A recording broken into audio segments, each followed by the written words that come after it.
ცოტა ხანში გაერკვევა რა ბრალდებას წაუყენებენ ცოტნე გამსახურდიას პირველი პრეზიდენტის ვაჟი ღამით მომხდარი ჩხუბის დროს დააკავეს. ჩხუბში 42 წლის დავით ბაჯელიძე დაიჭრა, რომელიც რესპუბლიკურ საავადმყოფოში მკურნალობს. როგორია პაციენტის ჯანმრთელობის მდგომარეობა და აღიარებს თუ არა ცოტნე გამსახურდია საკუთარ ბრალეულობას, ეკა სოსელია ისაუბრებს პირდაპირ ეთერში. ეკა თუ არის ცნობილი დაკითხვისას რა ინფორმაცია მიიღო გამოძიებამ?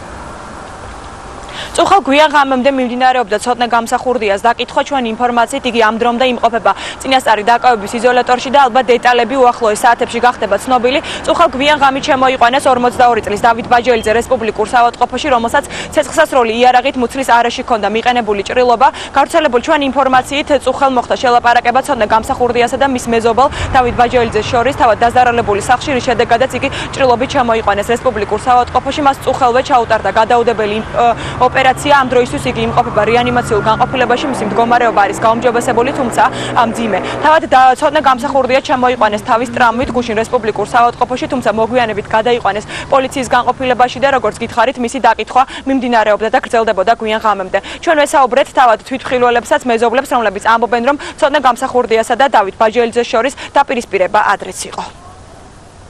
მის მდგომარეობა არის გაუმჯობესებული, მაგრამ კვლავ მძიმე რჩება. მას აქვს ჭრილობა მუცლის არეში და ნაწლავის რეზექცია აქვს გაკეთებული, წვრილი ნაწლავის.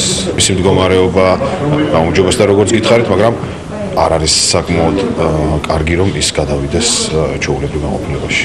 მე აქ არ ვიყავი, გვიან მოვედი, რომ გადმომცეს. ცოტნე გამსახურდია მეზობელს თრა მდგომარეობაში ესროლა. და წინაპირობა ქონდა რამე რომ იკამათეს ან იკამათეს? კი, გააღიზიანა, ესე ვიცი, რომ ძალიან გააღიზიანა. ესე გადმო. შეგახსენებთ, რომ ცოტნე გამსახურდია საქმეს იძიებს თბილისის საქალაქო სასამართლო. მის წინააღმდეგ საქმე იყო აღძრული ჯაშუშობის ბრალდებით, რის შედეგადაც და მას პატიმრობა გირაოთი შეეფარდა.